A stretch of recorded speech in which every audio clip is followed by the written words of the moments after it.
Welcome, this is General. I'm here with the complete 1.8 update. And I'm not going to waste your time, so let's get straight to it. Let's start with all the new blocks. We have diorite. This can be found in the ground, like this. I have not placed this here. Same with the granite and the andesite. But they can also be crafted using cobblestone and quartz. And you will get the diorite. If you want to make the granite, you take the diorite and add quartz. Same with the andesite. You use the diorite and add it with a cobblestone. And then you get andesite. To get the smooth versions of these, you put them all in a crafting table 2x2. And you will get the smooth version of diorite, granite, and andesite, respectively. And they look like so. There's also been made crafting recipes of the mossy cobblestone and mossy stone brick. All you have to do is take a piece of cobblestone and add it with vines, and you get the mossy cobblestone. Same with the mossy stone brick, piece of stone brick in a crafting table with the vines. There's also been made a crafting recipe for the chiseled stone bricks, where you take these stone brick slabs, put two on top of each other in a crafting table, and you will finally be able to get the beautiful chiseled stone bricks. Red sandstone, one of the latest additions to the 1.8 update. You put red sand, which you find near a mesa biome, in a 2x2, and you get the red sandstone. To get the smooth red sandstone, you put 4 pieces of regular red sandstone in a crafting table and you get the smooth version. To make the slabs, you do it just like any other slabs. 3 pieces of red sandstone along the bottom to get the slabs. Now there is also a chiseled red sandstone block where you put the 2 slabs on top of each other in a crafting table and then you get the chiseled red sandstone, which has the motif of the wither on it. Really cool addition. I really love these. On to the new fences and fence gates. There's also a new recipe to make fences, which is worth noting. This goes for all colors and all types of wood. 2 pieces of wood along each side with sticks in the middle makes the fences. And to make the fence gates, you switch that and put the sticks on the sides and the wood in the middle. I've set up all the different kinds here.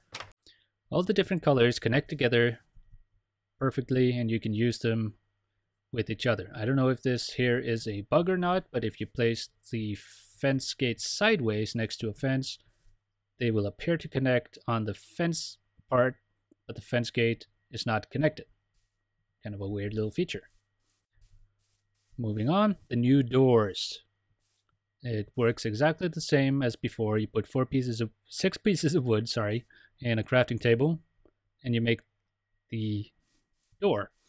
Worth noting is that you can no longer mix colored pieces of wood. So say you have 3 oak and 3 dark oak, and you can no longer put them together to make a door. You need to all be the same color of wood.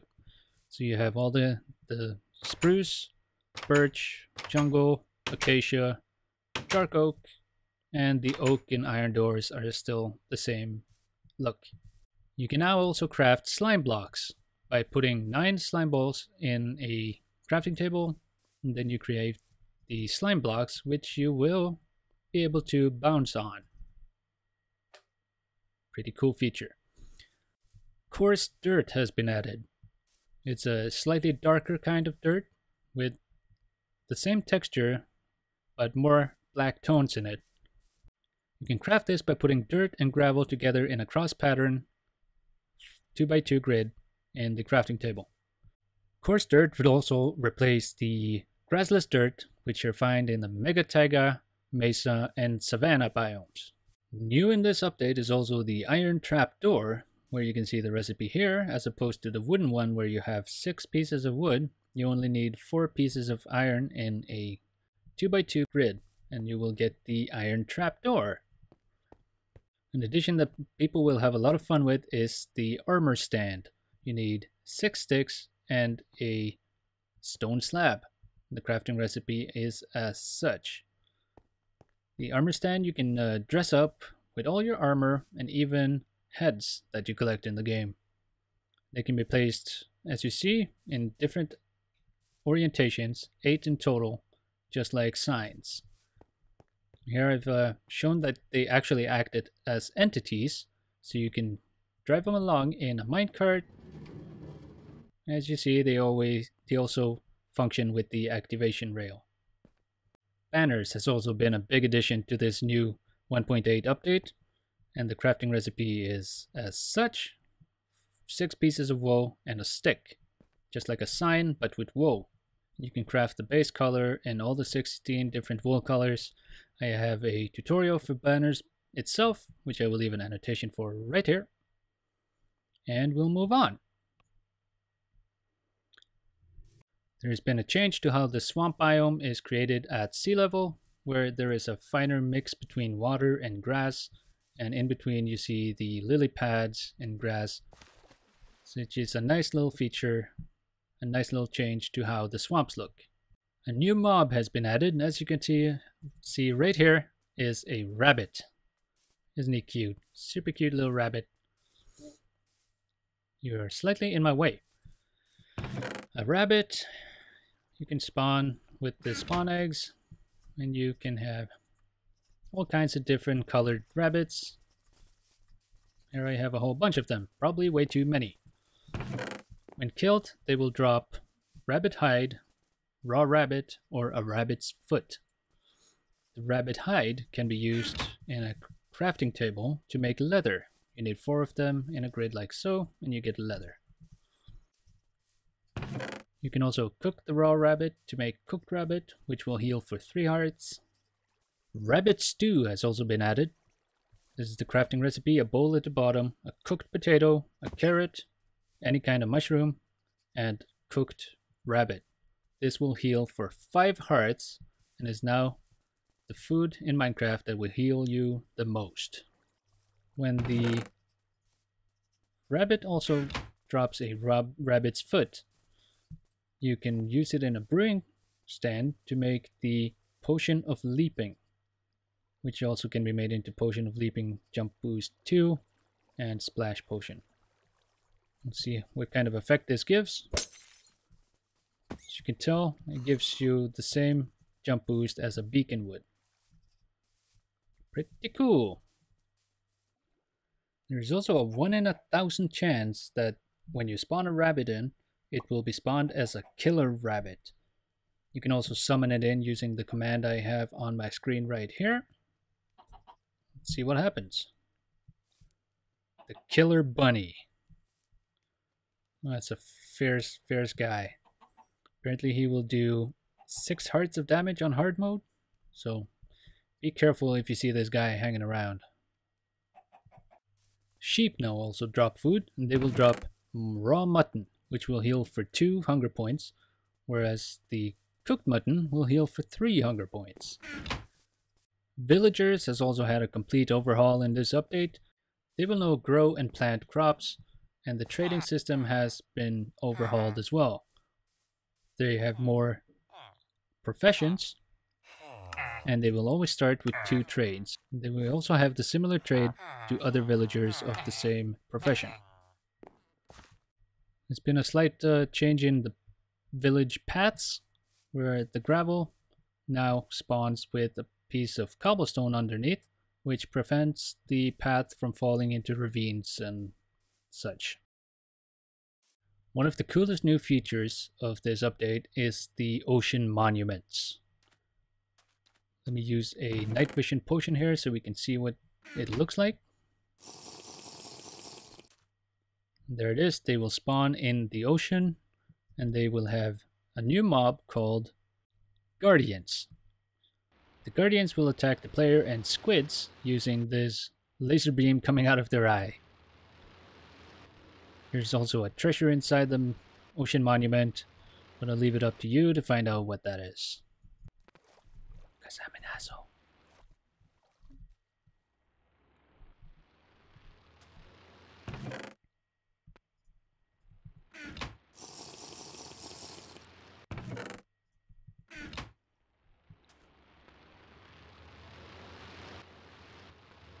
The ocean monument are created out of a new block called prismarine.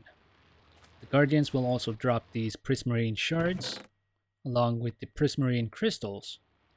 Putting the prismarine shards in a crafting table in a 2x2 grid will craft the prismarine block. To craft the prismarine bricks, you put in a 3x3 grid instead of 2x2, and you get these brick patterned prismarine blocks. To make the dark prismarine blocks, you put the prismarine shards around a piece of ink sac. A new light source has also been added in this ocean monument. They can be crafted using the prismarine shards in the corner and the prismarine crystals in a plus symbol. And that will create a sea lantern. Sponges can be found in this ocean monument as well. You will get wet sponge, which can be dried in a furnace. So by putting the wet sponge in the furnace, you will get a dry sponge. These dry sponges can also be used in the water, and it will clear out big portions of water and become a wet sponge. The desert temple has also gotten a slight change where all the pieces of wool have been replaced by stained clay. I have not checked to see if the treasure is any different, but it appears to still be, ooh, a lot of diamond. But it appears to still be the same iron and gold. There has also been a big change to beacons.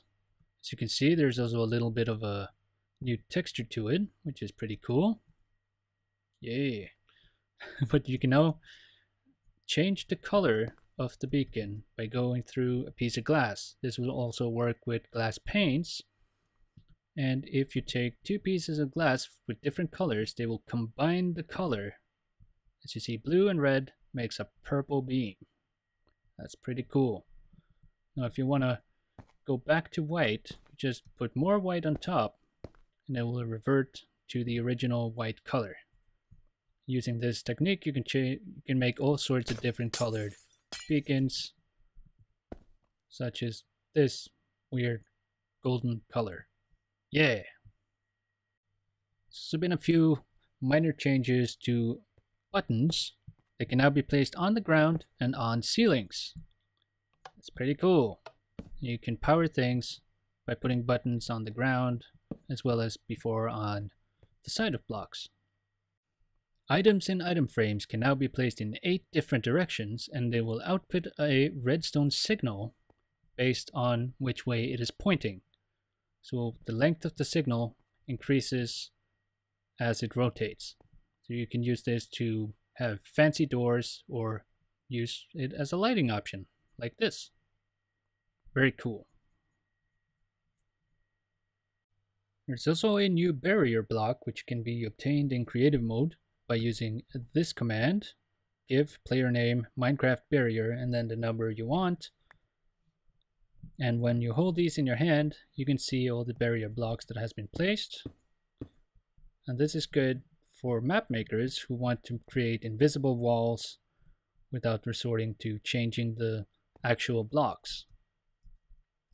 Another mob has been added to this update, and it can be spawned in using either the spawn endermite egg, or it has a chance of being spawned in when you use an ender pearl or when a enderman teleports. And they look like the silverfish, or at least they're supposed to, as far as I know. Maybe this version I'm using is a little bit weird. Anyway, a new enchantment has also been added to the boots, Depth Strider, which makes you walk faster. And why does this not work? Okay. Which makes you walk faster underwater, so you can move faster underwater. Yay. Enchanting now requires lapis to enchant and will only expend up to 3 levels depending on how many pieces of lapis is required. You will still be required to be at level 30 if you need a level 30 enchant, but it will only expend 3 levels and 3 pieces of lapis. Another cool feature that has been added to the game is that mobs may now drop their heads. Now, the only way of making this happen is when you get a charged creeper, a creeper that is struck by lightning, to blow up on another mob. I've tried setting up a little experiment here, and hopefully I will manage to make this happen. Let's see what happens when I go into game mode survival. And hopefully I can get this guy angry enough to blow up some of the mobs in there. Hello? Hey, test subject number 1. Okay, blow up. Over here. Come on. Ooh. I'm wearing protective armor, but still, I'm a little hesitant. There we go. That did not go very well, did it?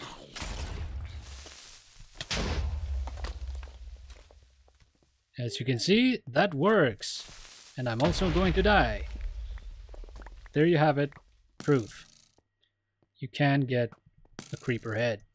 You can use that on your banner to make fancy new designs and show off how amazing you are. And now my world is entirely destroyed.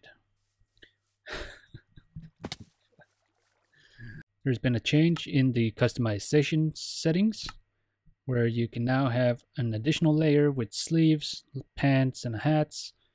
For instance, I only have the hat extension. Turn the hat off, and this is the first and last time you're ever going to see me without my hat. Difficulty settings is now per world, so if you have this world in normal and a different one in hard mode or a peaceful world, you don't have to constantly change it. It will be remembered per world. You can also lock it and not be able to change the difficulty later, except through commands. In addition to all of these new features, a whole bunch of bugs have been fixed. A lot of new commands and features has been made available for map makers. But for the regular Minecraft player, like you, like me, this should cover everything you need to know. I've been the General. Thank you all very much for watching. At ease. The void fog has been removed, and it will be easier to build and see when close to bedrock. There is also a boss-like guardian, which is bigger than the other guardians. A boss guardian may flash on the screen, and mining fatigue will be inflicted on the player for 5 minutes. They also drop wet sponge.